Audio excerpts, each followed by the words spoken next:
beginning. The jams were recorded with the audio played back as if it were an album. A similar occurrence would happen when the late Mr. Magic unveiled the first hip-hop radio show, Rap Attack. But that very first party marked the birth of what we now consider hip-hop music, and it all began with Cindy wanting to throw her own personal wardrobe fundraiser.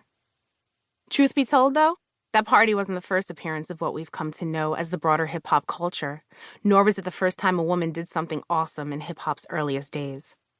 In 1972, a year before Kool Herc's party, a Sugar Hill b-boy by the name of Curtis Blow hit the scene.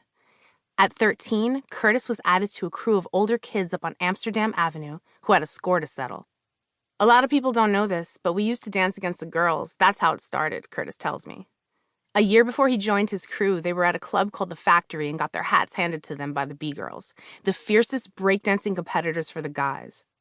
They would mush your face, take your hat, throw it across the room, he recalls of the female dancers.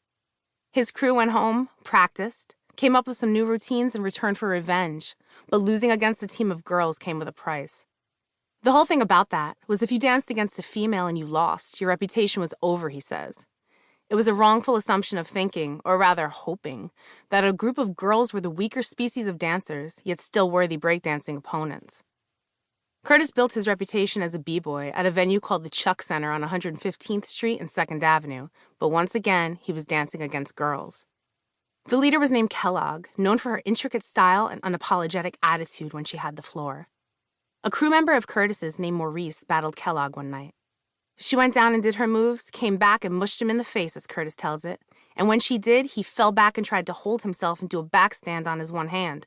When he landed, he broke his wrist. That's how Kellogg got her reputation. Maurice even tried to return the next week to battle Kellogg with a cast on his arm, but the damage was already done. Kellogg's best friend was a 16-year-old B-girl named Stephanie. I was in love with her, Curtis says, who was then 14 years old. One night I burned her dancing against her, and the next week she stopped talking to me. So for me, it was like, okay, we've got to find another way to get this competition going. That's one of the reasons why we stopped dancing against girls, because 1, if you lost, your reputation was ruined, and 2, if you won, you couldn't take the girl out on a date. As I was getting older, that became more important to me than b-boying in a competition. The girls won Curtis Blow over, so he moved over to DJing and emceeing. That worked out pretty well for him, to say the least. As for Kellogg, her reputation remained intact. Prologue. A Morning in Paris. It was barely 9 o'clock on a Monday morning when I was already called a cunt on live radio. The year was 2009, and I was working as the urban program director of a French internet radio station, built on the back of a major American broadcasting company. The 2 French owners were named Armand and Matteo. Not really, I'm just being dramatic. And they were polar opposites. Armand would always wear a tight suit with his hair perfectly slicked back. He would fidget with the buckle on his designer belt, as if to draw attention to its price tag. He hardly made eye contact, yet when he did, it always looked as though he were calculating your worth in the event of a layoff. Matteo dressed in linen, like he was headed to a yacht party in Saint-Tropez, accessorized with a permanently annoying smile. He would force conversations upon everyone within reach.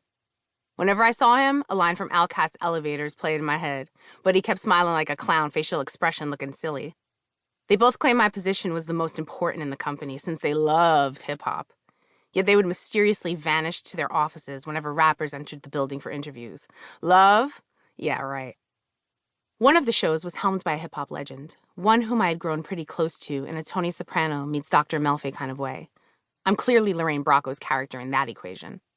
We'd have talks about rap's glory days, and he helped me through some pretty absurd moments when guests would come to the station and act up. Then there was this one time I nonchalantly mentioned the size of MC Hammer's package in the Pumps at a Bump video to him. You can YouTube that to validate my claim. And the next day he called me into the studio with Hammer on the line. Kathy has something she'd like to tell you, he said live on air.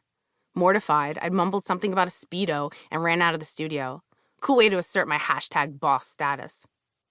As I walked through the employee entrance that Monday morning, I was flagged down by the morning show's associate producer, Nix. His eyes were like saucers. We had dealt with guests smearing shit on the bathroom walls. I'll save that story for another book. And others threatening to shoot up the place. So in that moment, I was prepared for anything. Everything but cunt. Nix pulled me into the studio and said, "You need to hear this." He rewound the show to the segment before when the host, my Tony Soprano,